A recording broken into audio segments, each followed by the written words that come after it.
You know, all the time you see those articles that say like 100 classic books to read before you die. Well, I don't think I'm ever going to get all of those in, but I can tell you about 20 I'd like to do next.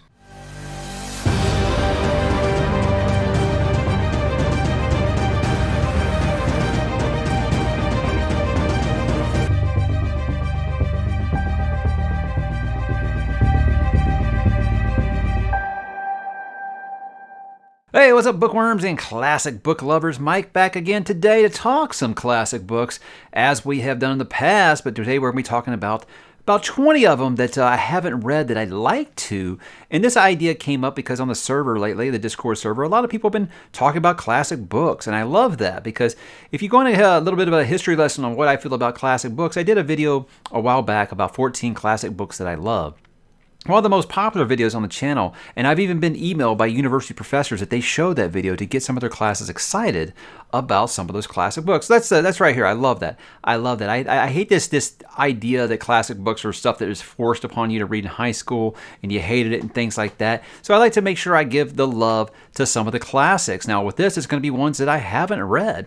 And I know some people are going to be like, whoa, you haven't read that yet? Well, you got to understand, guys, with a lot of these that I was exposed to first in high school, they would give you like 5 or 6 and you chose one. You didn't read the other 5. So sometimes some of these more popular ones are going to fall between the cracks. But I'm going to kind of put a spotlight on them now and say that they are the next 20 that I'd like to read, before I die, hopefully. The rules here are guys 50 years old.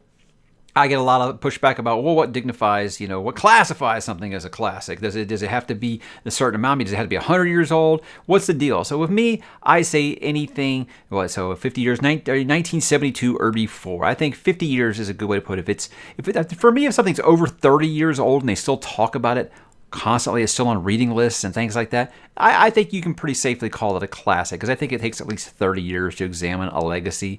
So 50 years, I think, is pretty comfortably in here. Now, since I haven't read any of these guys, look, it's going to be very limited knowledge on what they're about, but I'm going to mention what I think they are about, what the themes are really about, and I could go back on them and look at them and be like, yeah, they're way off. So if you're like, what are you talking about? That's not what it's about. I haven't read it, duh, So that's what we're going to kind of do here, guys. So let's begin right off the bat. Number 1 from 1945. This one's pretty popular. I know this is Animal Farm by George Orwell.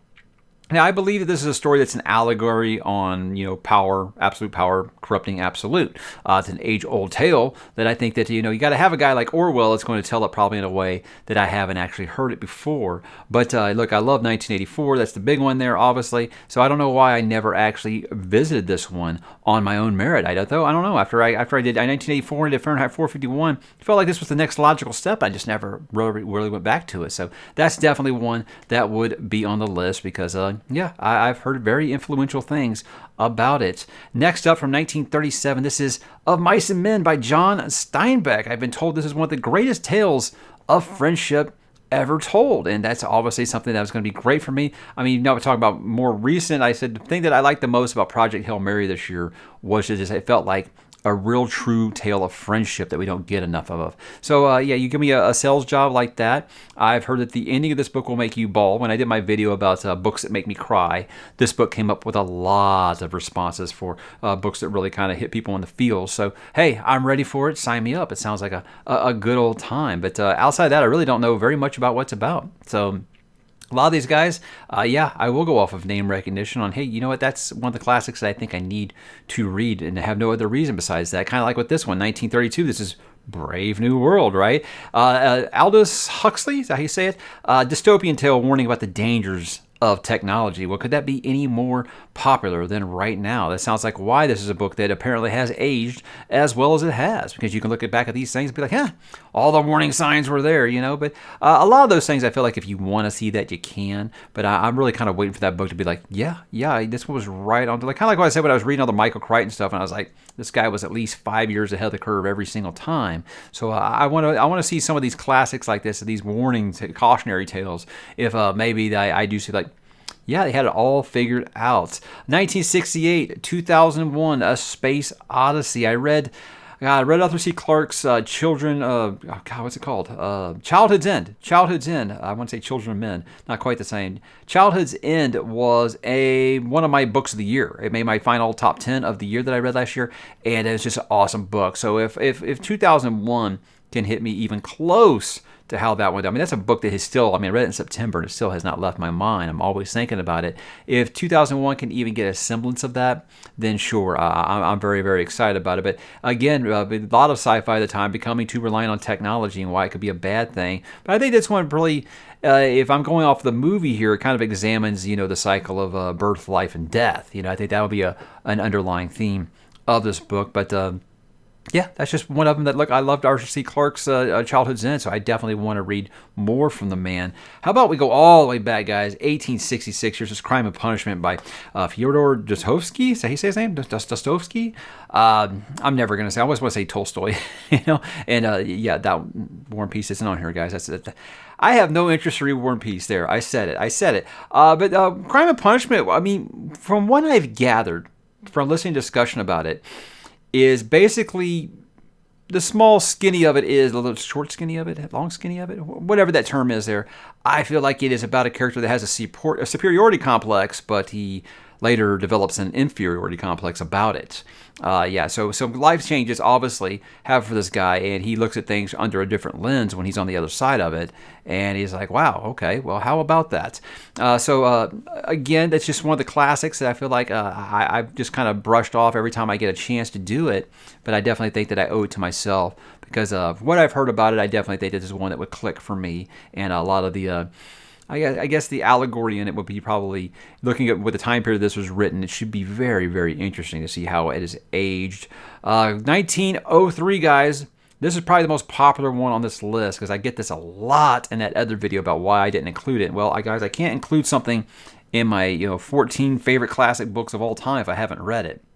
Talking, of course, about Jack London's The Call of the Wild. Now, from what I know about this guy, is one of the greatest survival stories of all time. You give me a book about the survival of the fittest, I'm usually pretty interested. Now, I don't know if this is actually classified as a survival book or not. I know it has wolves in it. I know it has snow in it. Usually those two things kind of go hand in hand when you put a man in the wild, in the cold. It's going to be survival tale. So I feel like it's a very, very popular book, and everyone, like I said, just about mentions it in that classics video, and it's because I haven't read it. And it's just one of those that just kind of always got swept aside, never really think about it until someone brings it up. I'm like, yeah, I would definitely like to do that. So if you're making me put a number one on this list of ones I want to read the most, this might be it. It might be it because I feel like I owe it to myself to check out this story. This is the most recent one on the list, guys, 1971. And this was also on my horror list that I want to read.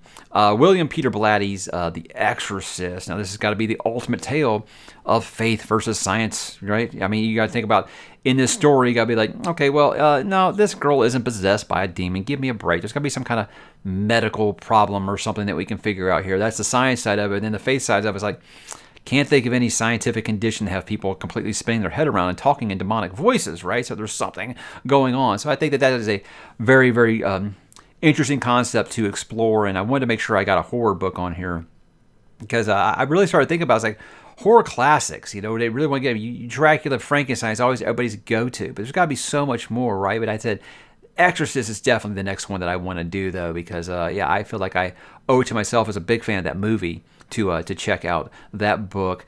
This one's going to be kind of controversial to some people because, anytime you talk about classics, guys, there's going to be someone that you upset. Let's be honest. Someone's going to be upset about an author on here. I've learned this. And when I've talked about Gone with the Wind, when I've talked about H.P. Lovecraft, I've learned that you're always going to upset someone. And I want everybody to understand, I'm not doing this to upset anybody. These are just things that I'm really interested in reading. And I got to preface this one by saying that I think Atlas Shrugged was a great book. And I know that has a lot of scorn from people right now that they do not like Ayn Rand. And most people that say that have never read Ayn Rand. Like, Atlas Shrugged was a book that taught me to work hard and kick ass and to earn your way in life, So that was a book that I always kind of valued a lot when I read it as a teenager. I haven't revisited it since then, but I would love to read The Fountainhead by Ayn Rand. Here's 1943. I think that I think her exact words were individualism versus collectivism, but not in politics and a man's soul. That's a great, great hook for me to check out The Fountainhead. But I think anytime someone has said, they like the Atlas Shrugged, a lot of people say, well, what do you think about The Fountainhead? And I'm like, I actually haven't done that one yet. So, like I said, I know that is a very unpopular author amongst modern audiences these days. I'm not sure exactly why, because I don't dig too deep into why on these things. To me, I'm always going to want to check out a book, regardless of how people feel about an author. If it's a book I think has some messages that I'd like to understand where the author was coming from, especially in the time period that they wrote it, I'm always going to do that. But like I said, when you're talking about classics, you're usually going to upset someone. So I do apologize if that upsets you that I do have that on the list. So let's move ahead to number 9 here. Don't have a real date on this one. They've done so many studies trying to figure out, like genetic studies, trying to figure out, like doing this like encoding and stuff and trying to figure out how old this document is. The closest they've come is 762 BC. This is the Iliad by Homer. Now, I've read the Odyssey, but I've never read the Iliad. And I think this is just the ultimate story of fate versus free will, right? You got the story of Achilles and Hector. That's obviously going to be a lot of stuff. Are we predetermined to do this, or can we change our fate kind of thing? That sounds like a great thing for me to try. I'm doing Beowulf right now, and it really got this itch in me to be like, okay, I'm loving what Tolkien did here, but I am kind of interested in going back and reading some of these ones that are in a poem format and seeing, if my mind has evolved enough to understand it a little. Because when I read Homer, guys, it was kind of like, I need some help here understanding this. So I wonder if it'll be any different with the Iliad. Number 10, I got the Foundation trilogy by Isaac Asimov. This is 1942 is the first one. And I think this one is what we do in the short term can greatly affect what happens in the long term. So every little bit matters. You don't really just want to do things just for the instant results. Sometimes you've got to plant those seeds for the next 2 or 3 generations, and I think that's an important story to tell. Obviously, my interest was piqued by the Apple TV series. I intentionally did not read it before that series came out because I didn't want to be like, this isn't the book at all. So I wanted to wait until after the series came out. At least now maybe, hey, I got some visuals in my mind for when I do read this book. But Asimov is a classic sci-fi author I have not visited yet. I was going to do iRobot, had to scrap it when I sped up my Malazan schedule, and Sci-Fi September kind of got tanked. So I want to make sure that I do get to the legend Isaac Asimov sometime in the next year or two. 1862 here, guys. This is Les Miserables. Good old Les Mis, I think as most people would call it. Victor Hugo. I have seen the Broadway show. I, in high school, sang in the Broadway show, or our Broadway show in our a cappella choir. Well, boy, that's a flashback. Social construct of the time, really. Class warfare, the injustice of the law system in that time period is obviously something that is going to be very heavily implied in this story. And I would love to see it in a written word format instead of, hearing Javerte and Jean Valjean sing about it. Although it's a great soundtrack, by the way. But I think it would be interesting to see this in written word format and see if I feel the same way about it as I do the musical. I think it could be a good time. 1967 here. This will be one that kind of shocks some people that I haven't read this or seen the movie, The Outsiders by S.E. Hinton. I think this has been sold to me as like one of the best coming-of-age stories ever, so I should definitely check it out for that reason alone. But I think it examines who you are as like a single person versus who you are when you're with your friends. Because a lot of people don't think that they're any different. Whether they're whatever, it's just me. That's how I am. No, you are very much different depending on who you're around sometimes, and your attitude can change depending on who you're around. That's why I like to surround myself with positive people. But I think that that's a story that is well past due for me to check out, because when everybody tells about Stay Golden Pony Boy, I don't know what they're talking about, but I can't wait to check it out, and then I can finally watch that movie. One of my wife's favorite movies. I think any Gen X teenage girl grew up and had all the heartthrobs of the time in the movie. Check that movie out for sure. But I do want to read the book. Just like 1968's Do Androids Dream of Electric Sheep by Philip K. Dick. Obviously, the story that Blade Runner was based off of. And I think it asks a very important question of, at what point do we cease being human and become subhuman? That is a very, very popular theme in science fiction. I gotta believe that Philip K. Dick is one of the main reasons. I have never read any Philip K. Dick, so I need to get some Dick in my life, right? Come on, I'm 12, guys. I wasn't gonna pass that one up. Number 14 here. Now, this one's estimated to be around the 5th century BC. This is The Art of War by Sun Tzu. The most recommended book while you are going through business school, as I did recently. And educational guess is greater than a gut feeling, right? Always be 3 steps ahead of your enemy. Think of everything like it's a chess game. I want to see where this book comes from. I always joked, I don't think I'll ever be needing like a katana while I'm fighting or in a board meeting. So I want to see why so many business leaders of the world of all time recommend that everyone reads this book if they ever want to get become a master of strategy. So I think it should be an interesting read for sure. Number 15 here from 1849. This is David Copperfield by Charles Dickens. Now, look, I've read Great Expectations. I've read A Tale of Two Cities. I liked Tale of Two Cities much more like Great Expectations. Great Expectations was forced on me, though. Maybe that was why. But this one, I think, no matter what your social standing is, it says there's no excuse not to be a decent human being, no matter where your place in life. And I think that's an important message, especially right now when I've seen the last couple of years, guys, it seems like people's humanity has just went out the window, regardless of what side of everything that you are on. I see people are just being so nasty to one another. And I say, hey, no matter your station in life, it doesn't cost anything to be kind to another person. So I don't know if that's actually the main theme of that story, but that's what I've always got outside of. Besides, I am born. I feel like it is very much what you see so many modern fantasy, modern sci-fi stories do, where it's someone recounting their life. I feel like this is kind of like one of the beginnings of that. But it's a story that I think that I've kind of blown off for a while and would definitely be the next Dickens I'd like to try, because I think the guy was a masterful writer, obviously. Number 16 here, this is 1929.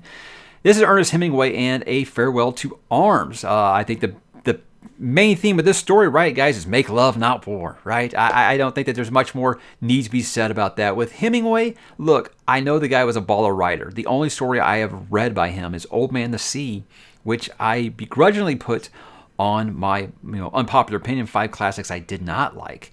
And I know that a lot of people were like, about that. And I get it. Look, Hemingway is one of the greatest writers ever, right? So I don't want to write it off as like, I'm never going to read that guy again because I didn't like that one story. Not every story is going to click for everybody. And I don't know if Old Man and the Sea was representative of Hemingway, his style at all, So I would definitely like to revisit. And this, obviously, it came down between this or For Whom the Bell Tolls, and I went with this one because I do love me a good, love over war story, because war, not so good. Love, the greatest thing in the world, right?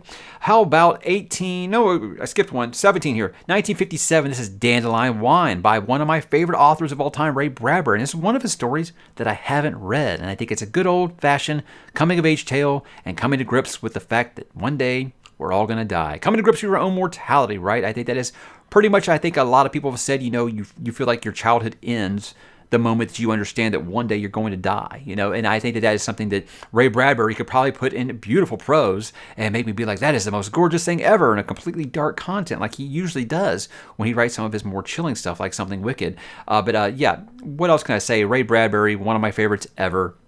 Felt like he was very much the Thomas Wolfe of his time. And I think that's the one that I haven't read that I can think of that I haven't, and I really like to. I only no other reason than that, except that Bradbury was a beast. 1961, The Stranger in a Strange Land by Robert A. Heinlein. I think with this one, it's just I think this was like the book during the free love movement of counterculture and kind of preaching to challenge the status quo, just basically stand up to the man kind of thing. I think that Heinlein, the only thing I've read by him is Starship Troopers, and I liked it quite a bit.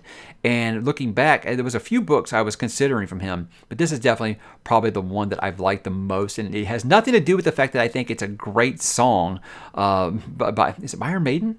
I don't even know. But anyhow, Stranger in a Strange Land is one of the greatest titles ever, I think. And I don't have any other reason besides I like Starship Troopers and I want to give this guy another try. This is definitely the one, like I said, has always been kind of put up there as like one of the ones that's like about the, not being satisfied with where you are, pushing the boundaries and seeing what you can kind of get to. Number 19 here. This is from 1928 to 1932, published later but written during that time period by the late, great Robert E. Howard, the true Texan. This is Solomon Kane. I want to read some more Robert E. Howard. I've talked on this channel several times about how much I think Robert Howard is kind of undervalued by the fantasy community, the father of sword and sorcery, and no one really talks about him. He was doing a lot of the shared universe stuff long before even Tolkien was doing it, and I don't think he gets enough credit for what he did, and it's especially amazing when you consider the small window of time that he did what he did. But look, I love Conan, guys. I think Conan is one of my favorite literary characters ever. So you're going to take a character that has the same kind of mentality as Conan, except he thinks he's doing the Lord's work. He thinks he's doing it all for God. So I think that it was between that and Cole the Conqueror, and I think I was always kind of leaning towards Solomon Kane because he seems like a badass, and I want to read more Robert E. Howard characters that really just kick some ass. And this is the next logical step after Conan. And my last one here, guys, this is 1913, a bit of a controversial author. Again, I think controversial is the word of the day when you talk about classics. This is from 1913. This is The Gods of Mars by Edgar Rice Burroughs. Now, look, I have read Princess of Mars years ago. Before I even knew that it was a series. I had no idea that John Carter was a series of books. I had no idea. So when I read that book in high school, I was like, oh, that's a really, really great standalone. Had no idea there was 5 of them. I think there actually may be more. The book I've got has 5 of them in it. So that's the next one in that series that I'd like to check out because I think it's really important series in that it was kind of like learning to understand those that are different than you. You look at a story like a Pocahontas or something like that, and you look at like, okay, you got, white man shows up and tells these savages how things are supposed to be. And obviously it's going to be like that, guys, is written over 100 years ago. But I think in that story, at least the first one, is that realizing, sometimes you have to learn from your enemy and understand, maybe their ways aren't wrong. And, maybe my ways aren't right. I think that these are important themes to learn about in some of these books. And I think that that's a very big one in that series. And I'm excited to go back and see how John Carter of Mars is faring after the fact. So guys, when I first started this list, just started jotting down some names, and I was at like 35. I said, well, I got to cut this down because I don't like to I feel like I'm making promises that I'm never going to do if I get that far. So I think 20, again, and the time limit I put on it is before I die, But I do expect to filter in a couple of these per year or so at minimum, to kind of get into, sometimes you need to break the monotony with a good standalone. And when we learned about fantasy series like this, they don't make very short series or standalones anymore. So I'd like to use some of these as my standalone. But some of my favorite authors ever, some of the best authors ever that I haven't read are on this list, and I can't wait to go back and see why. So guys, have anything to add about these 20? Do you have, maybe not 20, but do you have some of your own that you want to read that you haven't yet? Drop in the comments and let me know about them, and I will talk to you guys there.